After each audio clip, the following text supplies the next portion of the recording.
Hey, if you don't know, I was talking like crazy about the arrival of iPad 10, and man, it's been a cool ride. As we can imagine, its successor is expected in 2023 too. Yet, comparable to what happened a few months ago, we now have a bit complicated situation. The latest standard iPad is now being sold alongside of its predecessor, the 9th iteration. Could this impact the release cycle for this year, and which device we should anticipate 11th gen model or maybe iPad 9 replacement? Let's talk. But before, a question for you. Will we get something like an iPad SE in the near future, or at all? Please answer in the comment section below. I'm really curious about this one. Hi friends, and welcome to Digital Markings. I'm the channel's host Marco, and this is your dose of latest Apple news, leak information, tech rumors, and product reviews. Make sure you subscribe, hit the like button, and don't forget to enable all notifications so you don't miss more content. This video is powered by Minisopuru, an office electronics brand that focused on creating simple, good-looking, and practical products, effectively improving your office efficiency and creating perfect quality for your life. My Minisopuru USB-C hub arrived in a simple box. This is their 7-in-1 USB-C dock. It's a well-made product that feels great in hands. An option that I've picked comes with two super speed USB-A 3.2 Gen 2 ports, 10 gigabits per second each. One USB-C port also 10 gigabits per second capable. USB-C PD fast charging port with support up to 100 watts of input and 90 watts of output. HDMI multi-port adapter, 4K 60Hz ready, and TF and SD card slots. This USB-C hub is perfect for photographers, photo and video editing professionals, but it will serve to anyone who simply want their port selection expanded. Minisopuru offers wide variety of accessories for your Mac, PC, iPad, and more. Check out the links in the description and in the pinned comment.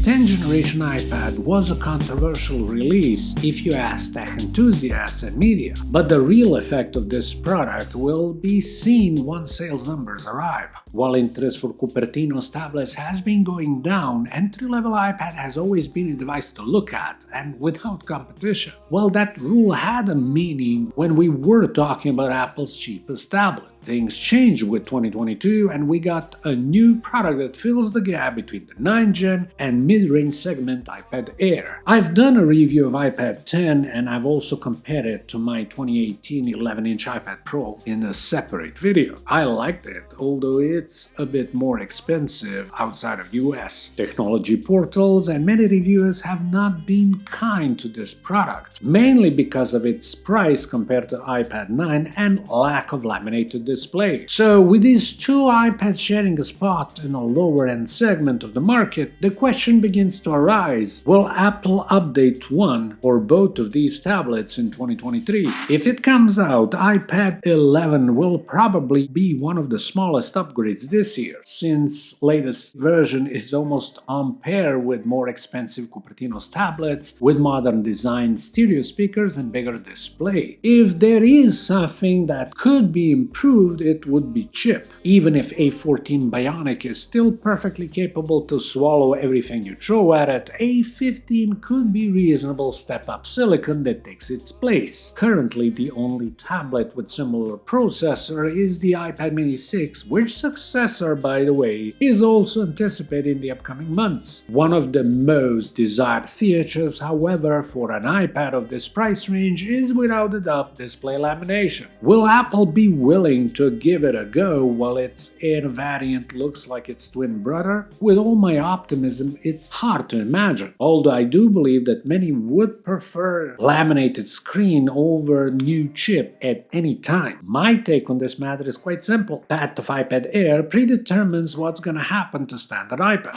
As we all know, there is no such thing as iPad SE, although I did mention it in one of my earlier videos. Mark Gurman from Bloomberg expressed his opinion how current iPad lineup is confusing. He then suggested iPad SE as possible solution for Apple, probably referring to designation of the cheapest iPad, the last remaining Cupertino's tablet with a home button. 9th generation has arrived back in 2021. It is powered by A13 Bionic. Paired with 3 gigs of RAM is still a tablet to beat, and frankly there is no need for its removal. yet. I mean, iPhone 12 continues to be sold even if it was introduced all the way in 2020. It does have a 14 processor, which may become an upgrade for a tablet that replaces 9th Gen. But that's the best possible case, and we should not go beyond with expectations. As far as prices goes, in both scenarios I wouldn't expect an increase. If one of these arrives, it will likely be in September or October. That would be all. I hope you enjoyed this quick video. If you did, please subscribe, hit the thumbs up, enable all notifications. Thank you so much for watching Digital Marketing channel. My name is Marco. Talk to you soon. Have an excellent day. Bye.